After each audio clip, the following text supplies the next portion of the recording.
Today I'm here with Scott Tift, who is a full-time self-employed pickleball coach. He also runs Pickleball Complete Academy and is the director for school development in Pickleball England. Scott used to have a background in coaching for schools and used to be director of total sports coaching before he went self-employed. So thanks for being here today. Pleasure, absolute pleasure. Thanks for having me. So first and foremost, for those who don't know, what on earth is pickleball? That is probably the question that anyone that plays pickleball gets asked the most. It's a hybrid sport between tennis, table tennis, and badminton. It's played with a hard plastic ball, harder paddles on a badminton size court, and that's pretty much pickleball. It's inclusive, it's fun. Loads and loads of people are getting into playing it now. It's the fastest growing sport in the world. And it's helping me do something that I'm passionate about and travel a little bit of the world while doing it. So yeah, it's a great game. Yeah, I have to also say it's a great game because I do love it as well. Yeah. I think from my perspective, it's easier to get into than tennis because I feel like tennis is way harder on the legs, the running aspect of it, and I think I don't know, tennis has always seemed a bit more elitist kind of sport that's like really hard to get into. Yeah, I think it's just more accessible. Like you said in the intro, my background is in coaching in schools and to teach children tennis on like the main scale is difficult, but actually introducing pickleball to them is so much easier, and they pick it up a lot quicker, and it doesn't seem as scary to them because it is a smaller court. It's basically a bat and ball that they use at playtime normally. So it's just normal behaviour for them. It's great. So yeah, I do think it is more accessible than tennis. Tell me a bit more about how you got into coaching in the first place. Oh well, I was never when I got to sixth form, I wasn't very good in the classroom. So I spent I spent 2 years of my life in PE kit basically up at the sports hall. Just doing everything I could sports wise and hanging around with the PE teachers and getting to know them and kind of finding out what they did and what their job involved. And then I just started helping really after school. My sixth form, helped run the sixth form rugby team as one of the coaches there because I was qualified coach from Thanet Wanderers, and then started helping out at my old junior school on just a few sort of after school clubs. Okay. Sixth form, and then got offered a full time job. And as they say, the rest is history. That's pretty sweet, getting a full-time job straight out of sixth form. Yeah, kind of left it and just went straight into coaching and never looked back. Wow. Yeah. That's pretty cool. 18 years ago now. So, yeah. Wow. I'm just thinking 18 years ago was a long time ago, wasn't it? Yeah, tell me about it. Sorry to put you on the spot there. There are kids that I taught that are now becoming teachers and family. You're like, brilliant. Yeah, you're not a kid anymore. I'm old. Yeah. So why did you take the leap into self-employment from your previous job? I think so. The reason I kind of went into the director at Total Sports Coaching in the first place was I think in schools specifically there's a ceiling for anyone that works in schools as to how high you can go up the chain, how much money you can earn, just what you can achieve really. And it is really a vocation. It's you get into it because you care about what the kids do and you're passionate about that line of work. And sports coaching is never a big money thing. Like if you're in sports coaching for the money, you're in it for the wrong reason because it's not going to happen. So I took the director's role because I wanted to have an impact on a bigger stage.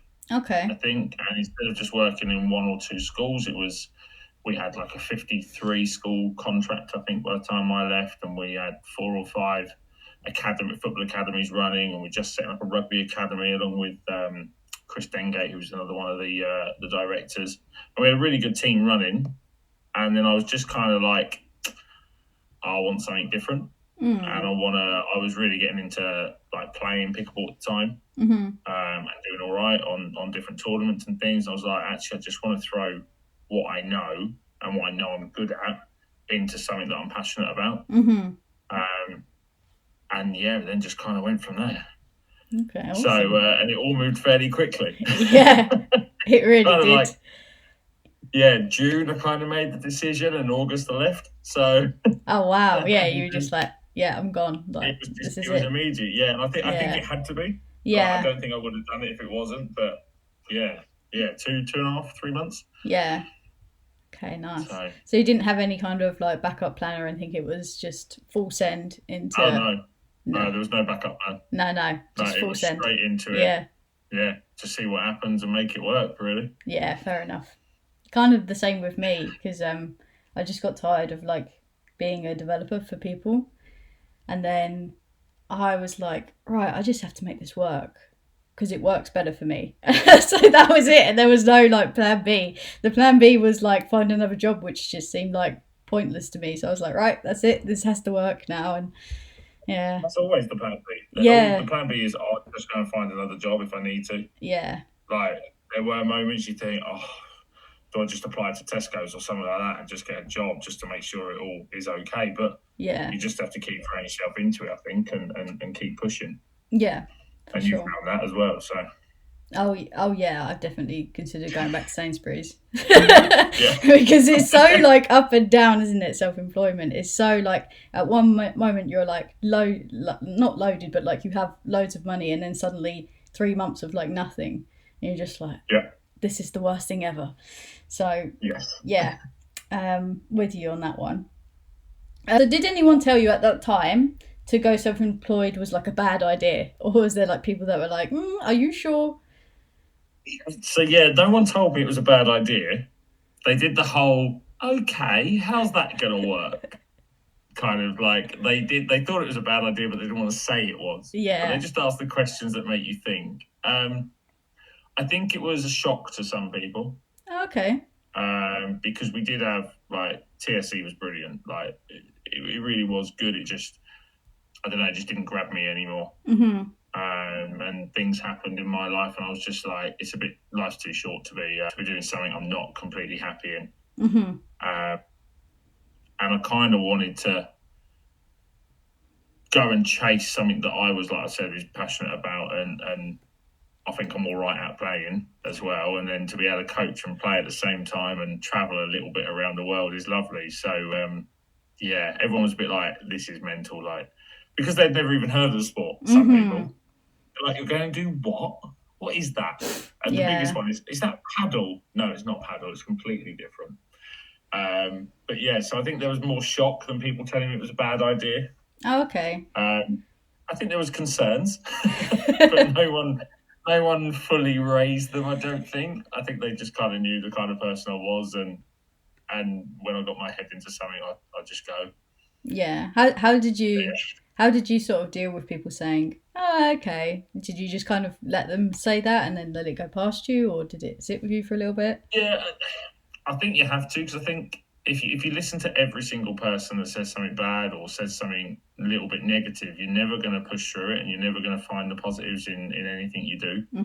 And I think, like, I've played sport all my life, and there's always those people that will always say something about you that you're not good enough, or you shouldn't be playing for a certain team, or you shouldn't be playing at a certain level. And if you let it get to you, you never leave the house.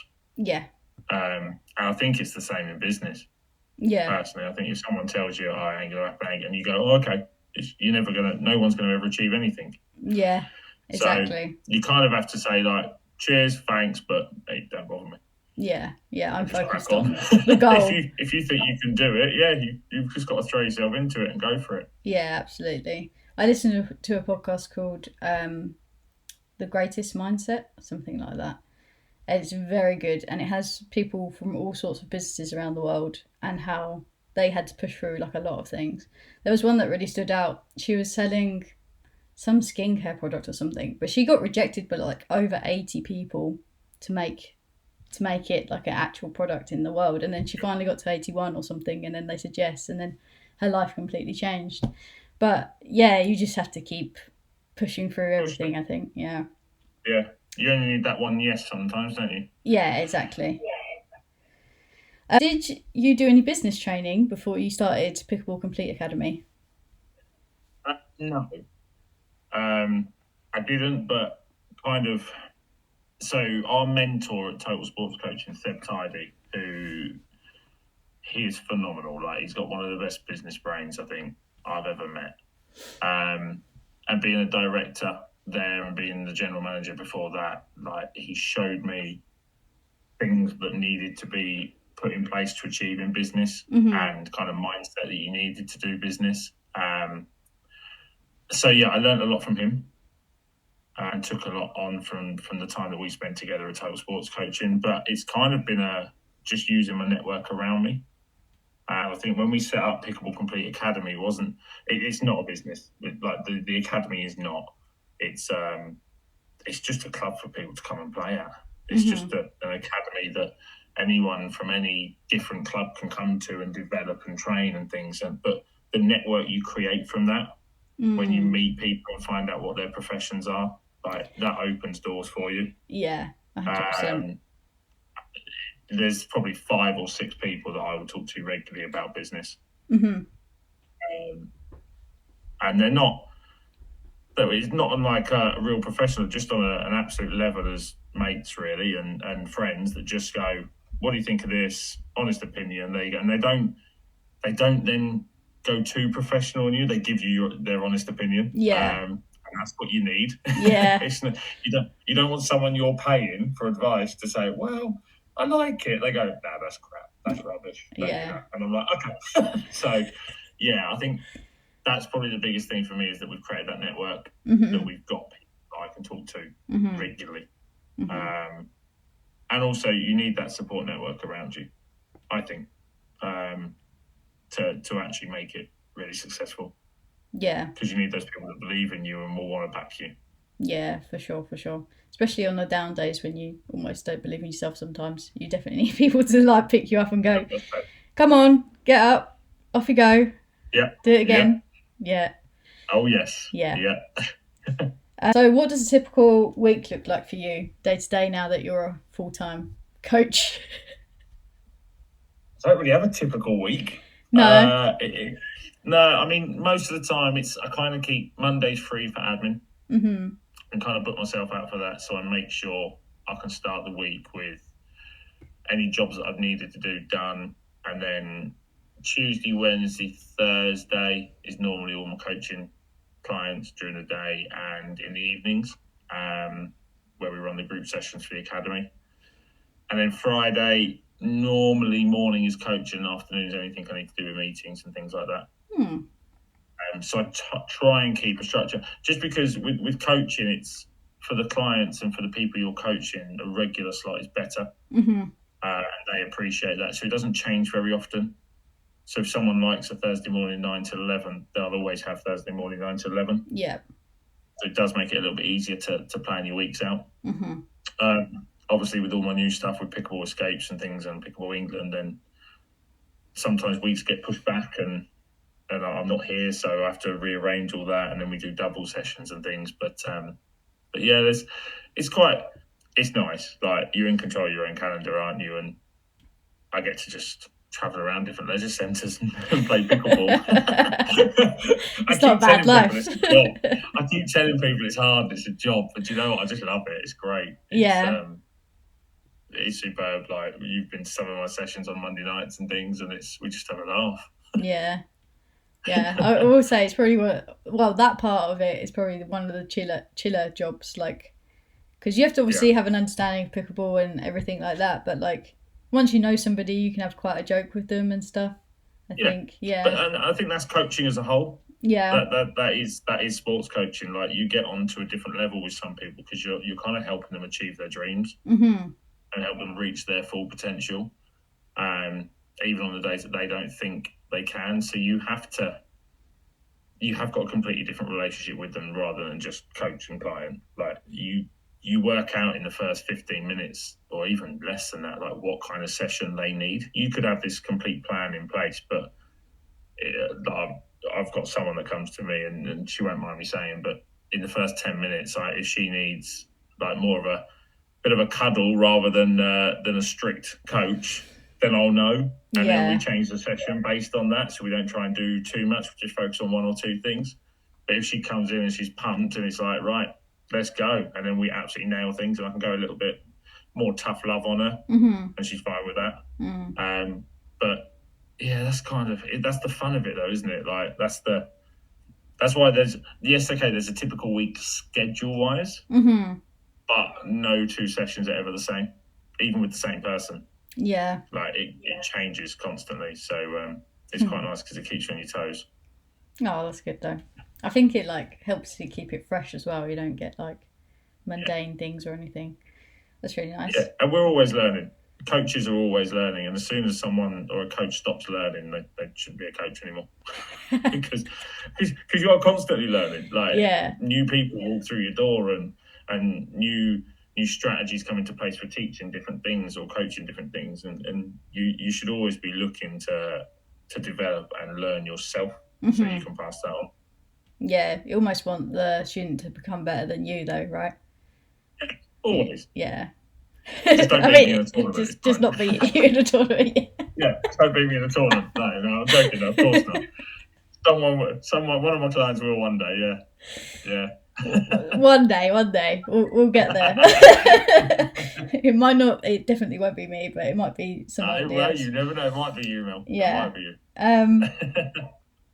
So, talking about learnings, what's the biggest mistake you've made since you went self-employed, and what did you learn from it? Undervaluing my time. So, I think you kind of start business, and I went in and I was like, right, I'm not going to go too much on the pricing. I'm going to make it attractive to people. And you go through all this, don't you? I need to make it attractive. I need to make it worthwhile. And then you kind of get to know people, and you don't make the pricing attractive. You make it too cheap. Right. And I think that was my mistake. I didn't value my time enough. Okay. When I think about it. So when I very first started it, it was like I was quite cheap per hour. And then you look back and you think, how did I even start at that? Like, why did I go that low? So yeah, I think undervaluing myself was probably the biggest mistake I made. Yeah. How quickly did you rectify that? Like, how did you realise? A few months. Oh, a few months. Okay. Yeah, a few months, and then I had to. It needed to, because otherwise it just wasn't going to work. Yeah, absolutely. And that's the biggest thing. So, I completely undervalued it. But that's fair enough. I think that's a very common thing to do, especially when you start out self-employed. And I'll share a bit of like knowledge from. So I used to work for marketing agencies. And they would sell websites for like 10k, like all the time. And when I first started to self-employed, I was like, how on earth does anybody like charge 10k for this thing? You know, like I don't, because it's just me. But they do, and I know like people pay it. So it's really weird. Like you say, you don't want to undervalue yourself, but you don't want to also seem too cheap, so then people don't trust you. And it's a real tricky thing. It's a real balancing act. Yeah, it really is. Yeah, because you're right. Like if you go too cheap, people think, oh, they're not that professional, don't know. And then if you go too expensive, they go, oh, they must be really good. Yeah.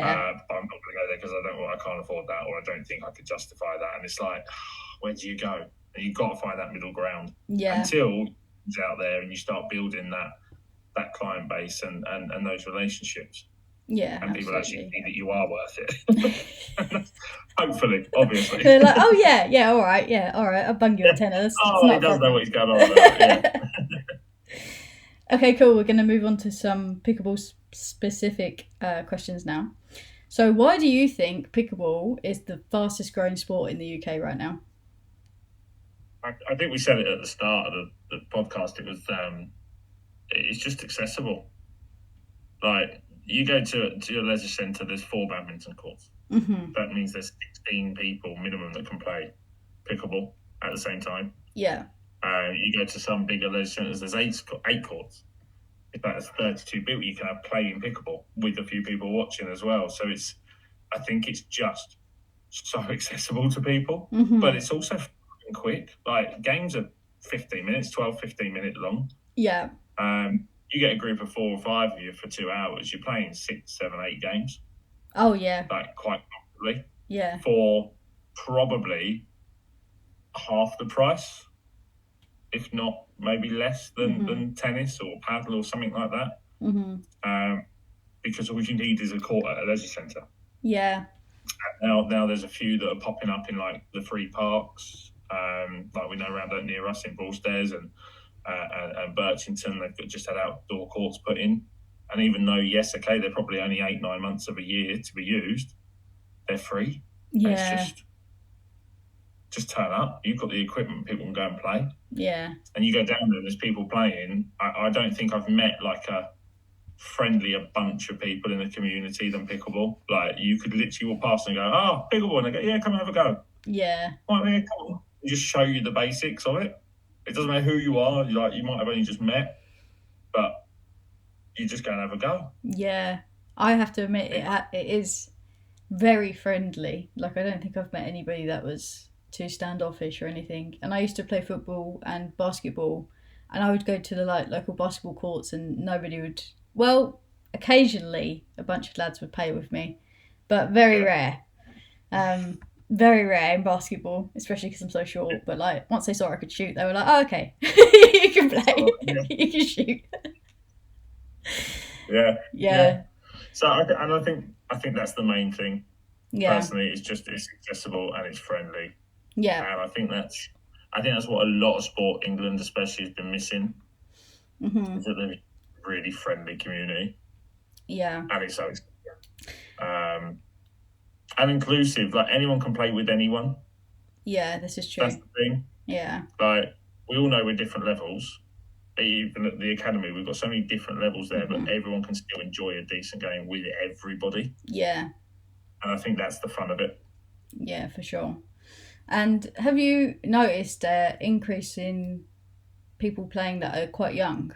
Because a lot of people might know pickleball is like an old person sport, but I don't think it is still an old person sport. Maybe it was about 10 years ago.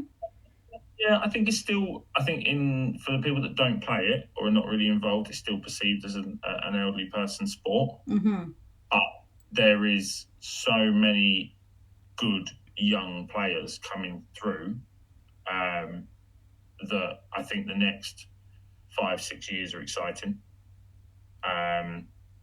You look at the fact you've got like the PPL now, the Pickleball Premier League, you've got the Challenger. Yes, they've got the Masters section as well, but the rest is for all of those under 50s. And you look at the draft and tryouts that are coming up, there's 15, 16-year-olds in it who are getting to the top of their game and enjoying it and challenging to be on those good teams and to take gold, silvers and bronzes from tournaments against adult players. And I think that's the best thing, is that the youth is coming through because they're seeing it as an accessible sport and inclusive, and it's something they can pick up nice and early and quickly, and it's friendly. There's competition. There is competition, but you go to any tournament, people have a laugh and a joke, and it's nice. Like in the same group as like the winners, you're still congratulating them. You still make with them. You're still going to have a drink afterwards with them, or have Tracy Taylor. You have photos galore with them. Like she just takes photos constantly, but it's everyone. And everyone together. But yeah, it is always perceived as an elderly one, and you know the academy. We've got people from kind of 17, 18 now with a couple that have just joined us, and we had Will's been a few times, who's 13, 14, and we go right up to like 75, 76. Yeah. I think we've even got people that's like 80. Yeah. And but they all go to same sessions. Yes, it's a real range, isn't it? A real range, but it's great. Yeah. And I think it is one of the greatest sports ever, like that you can have that range of people playing. Yeah. And everyone's getting on. Yeah. I do really like how inclusive it is, and when it's one of the only sports I think where you play a mixed doubles where it doesn't seem, I don't know, like I think it seems more equal than Mm. other mixed double sports. Like you'll notice that like a male tennis player will hit that ball serve way harder than the female most of the time. There are a few females that can hit it as hard as they can, but I think in pickleball it's very, very similar. What would you say? Yeah, I think you're right. And I think a high level female will hold their own and even go beyond high level males, Mm-hmm. because the tactical and the strategic side of pickleball has a huge effect on a rally and on a game. Um, it's not just power, and I think that's the really good thing about it. Mm-hmm. Like, I don't think you'll win, especially at high level. You won't just win games on power. No. You have to have that softer game. You have to have that tactical and strategic kind of mindset about it. Mm-hmm. I mean, you've seen players like Molly Nags. She's phenomenal. Yeah. Phenomenal. I wouldn't want to face her. And I'm playing all right level, but I'm like, hang on a minute, like, right the floor with me. Yeah. But like I say, it is so much more equal in mixed doubles, Yeah. than things like tennis and things like that. So yeah, I like it. It's brilliant. You know, I love it. Yeah, you do. You do love it. Okay, a little question about coaching. Do you think a person needs to be quite a high level on 040 plus, let's say, to be a good coach of pickleball? Or do you think. No. Okay. No, and I think it's the same in every sport. The best players don't always make the best coaches. Mm-hmm. Because I think coaching is it's a very different mindset to playing, and coaches are a different breed of people. There's a lot more you're thinking about than just the game. They always say like coaches are like your counselors, your parents, Therapist, your therapist, all in one, because you are like that's what coaching is. Yeah. I think you still need to have the high level of understanding of the game, Mm-hmm. but that doesn't always come through playing. Right. I think that can come through study, and it can come through just being involved in the game. So yeah, I don't think you have to be a high level player to be a decent coach. Okay. I think obviously it helps with your name. It helps with getting your name out there. Yeah. But that's a separate issue to being a good coach. Yeah, marketing yourself versus actually being good. Yeah, is two different things. Yeah. Why do you think? Why do you think being a high level player is easier to market? Because players are celebrated more. Okay. Than coaches. Right. If you look at any media, like if a team plays badly, it's the coach's fault. If a team plays well, it's the superstars. Like good play. Yeah. That's how it works. Yeah, this is true. This is very true. That's how media portrays it. Literally thinking of football right now. And that's kind of the role you take on as a coach, is that actually if it goes wrong, it's on my head, but if it goes well, it's not me. Yeah, it's the team. It's the superstar who scored. Yeah. Yeah, of course it is. And you see that in media every single day. Yeah. And that's why I think high-level players are easier to market than decent coaches. Okay. Decent coaches will leave their mark. Mm-hmm. They will leave their mark on players. They will leave their mark on clinics. They will leave their mark on tournaments. But unless you are elite level, you don't get put in the publication. You don't get the gold medal. You don't get a little name tag that says, "Oh yeah, like gold winning coach." Like you don't get that. No. You do that yourself when you say, "Oh," when you're applying for a job or when you're trying to sell yourself a little bit. You say what you kind of achieve with players. Mm-hmm. But the players get that because they've done it. They've done the job, which they should. Like they totally should do that. But that's why I think it's easier to market as a player than it is as a coach. Yeah, that's really interesting, actually.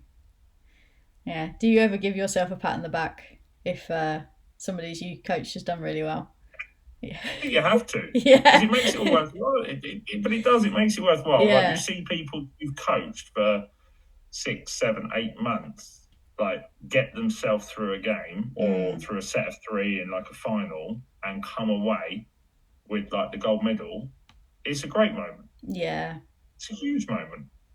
And like I think there was one, what year was it? 2024 maybe? 2024, the English Open. Mm-hmm. And it was Laura and Nicola in the gold medal match. Mm-hmm. And we kind of, we've been doing a little bit. And then on the day, like during a timeout, I went over and spoke to them. They called me over and I gave them 3 things to do. And then they end up winning the gold medal. Wow. And all the videos at the end are everyone charging on the court. And then I'm just stood there, my like jaws on the floor. Because I didn't know really what to do. I was like, oh my God, that was amazing. So, but that was like, it's one of those moments that you're like, yeah, I'm glad I was a small part of it. Yeah. And you are, like, coaches are a small part. Like, they can change your mindset, they can give you the tactics, but at the end of the day, as soon as they cross that white line onto the court, there's only so much you can do. You've just got to hope you've prepared them enough. Yeah. To deal with whatever situation arises. Yeah, that was good moments. There's been a few of those over the years. Oh, that sounds really awesome to have seen that as well, nice. like people running around and stuff. That's really, really cool. So a few more questions left. What plans do you have for the future? What does future Scott Tift look like? So, as I said about Pickleball Escapes, so I'm off to Portugal coaching a few times a year now, and Spain as well, and then a few in the UK. So we're looking at growing that kind of schedule. Bex, who runs Pickleball Escapes, has put together a phenomenal team of coaches and up and coming coaches as well, and high level players, people that are at the top of their game as well, but know how to translate that into coaching and do it really, really well. So yeah, I've got that coming. I'm just writing at the moment some resources to send out on PDF for like mindset and things like that. Oh, awesome. So yeah. Very cool. Yeah, lots coming. I won't say too much yet. But yeah, there's a few plans coming. Different venues, different locations, different kinds of coaching sessions. Oh. Yeah, things really that might not have been done before. So. Oh, very cool. There's a few plans in place, yeah. I hope it's not put the machine on at 70 miles an hour and make people just stand in front of it. No, I haven't done that since. I wasn't going to let Heidi have a go at it, but she was like, I want to go. I was like, okay, go for it. Yeah. We both got a little bit better as it went on, but yeah. 70 miles an hour at 22 foot is quite quick. Yeah. Yeah. Okay, I've got 2 more questions for you. If you got £1 million today, say you won the lottery, you got £1 million, would you still do pickleball? Yes. Yeah? 100%. You wouldn't swan off into the sunset? No, I'll build a venue. Yeah? Do you imagine having a dedicated pickleball venue down where we are? Yeah, like, it would be really cool. Phenomenal. Yeah. Yeah, all the best courts, nice little cafe. Yeah. Yeah, I'd still be doing pickleball. I'd get bored otherwise. Could you imagine me not actually like playing sport or doing anything? Yeah. I'd be a nightmare. Lord would kill me. Be a dog without a bone. Yeah. Yeah. That's cool. Okay, last question then. If there's one thing you wish business owners listening today would give themselves permission to do, what would it be? I'm going to say, going back to an earlier point, they need to value themselves. And that's professionally and personally. Professionally, for the reasons we said about earlier, about knowing your worth, knowing what you should be paid for your services, and what you should be taking out of it. But also personally, to realise that you can't just keep going 24/7. Like, you have to value your downtime. You have to value that time to recover, otherwise you just burn out. Oh yeah, absolutely. And you have to value that time to do things for yourself. Because otherwise, that's when you kind of, I think you start regretting and resenting your business, is when it literally engulfs your life. Mm-hmm. And I know there are times that has to happen, and to make things work, sometimes that has to happen. But then you have to have that time away from it where you can just be you. Yeah. And be the person that everyone knows outside of the business. Yeah. So that'd be my advice. That's some sound advice right there. Yeah. Yeah, definitely don't burn yourself out. So yeah, thank you for coming on the podcast today. Is there anything you have coming up or want to promote that listeners can get involved with, where to find you, that kind of thing? Just the Pickleball Complete Academy. If you want to give pickleball a go, give us a shout. Loads of people that help you play. And also, if you fancy playing it in the sun, go over to Pickleball Escapes. Loads of holidays going to Portugal and Spain, and even some lovely ones in the New Forest in the UK that we'll all be involved in. But it's get yourself over there. Be great. Nothing better than pickleball in the sun. Just take plenty of sunscreen and plenty of sunscreen, plenty of water. Yeah. But we'll still have a good time. Yeah. Okay. Thank you. No, thank you very much. Been a pleasure.